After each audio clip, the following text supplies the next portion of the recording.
এজন ল'ৰা, বয়স তাৰ 8 বছৰ। এদিন দেউতাকে মাউণ্ট এভাৰেষ্টৰ ফটো দেখুৱাই সুধিছিল, ইয়াত উঠিব পাৰিবানে তুমি? ল'ৰাজনে সেইদিনাই কৈছিল, পাৰিম। স্কুল জীৱন শেষত ল'ৰাজনে ব্ৰিটিছ আৰ্মীৰ এয়াৰ ডিভিজনত যোগ দিয়ে। মনৰ ভিতৰত এটাই ভাৱ, হিমালয়ৰ সৰ্বোচ্চ শৃংগত থিয় হৈ বিজয়ৰ চিৎকাৰ দিয়া ইচ্ছা মানুহজনৰ। কিন্তু ইয়াৰ মাজতে এদিন দুৰ্ঘটনা ঘটিল। জাম্পিয়াত ফ্ৰী ফল পেৰাশুটিং কৰাৰ সময়ত মাৰাত্মক আঘাত পাই ৰাজহাড় ভাঙি যায়। ডক্টৰৰ মতে আজীৱন পংগ হৈ থাকিব সি, হুইলচেয়াৰত কঢ়াব লাগিব বাকী জীৱন। তেনেদৰেই আৰ্মীৰ চাকৰিও গুচি গ'ল। আগত থাকিল বাকী জীৱন পুংগত্বৰ অভিশাপ লৈ কটোৱাৰ প্ৰতীক্ষা। কিন্তু অদম্য ইচ্ছা শক্তিৰ এই মানুহজনৰ 1 বছৰৰ ভিতৰতেই হুইলচেয়াৰৰ পৰা উঠি খোজ কাঢ়িবলৈ চেষ্টা কৰিলে।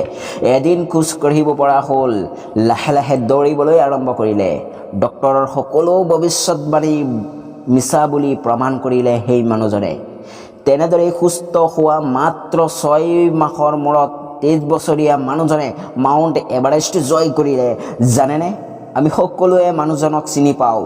মেন ভাৰ্চেছ ৱাইল্ড অনুষ্ঠানৰ জৰিয়তে বিশ্বত জনপ্ৰিয় হৈ পৰা সেই মানুহজনৰ নাম বিয়াৰ গ্ৰিলছ। তেখেতে দিছে অদম্য ইচ্ছা শক্তি, যথেষ্ট জীৱনটোক সলনি কৰাৰ বাবে, লগতে স্প্ৰীট, কঠিন সংকল্প আৰু ধীৰতা। আপুনি মই কি কৰিছোঁ?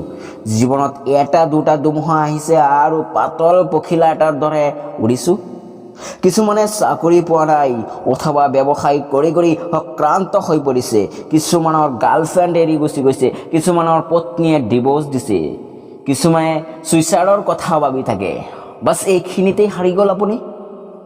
এজন মানুহে হুইলচেয়াৰৰ পৰা উঠি 6 মাহৰ মূৰতে মাউণ্ট এভাৰেষ্ট জয় কৰিছে, আৰু আপুনি বুদ্ধিমান ঠাণ্ডা মগজেৰে নিজৰ সমস্যা সমাধান কৰি ৰৈ যোৱা খোজটো জীৱনটো এবাৰো গতি দিব নোৱাৰেনে? ইউ কেন ডু ইট, আপুনিও পাৰিব।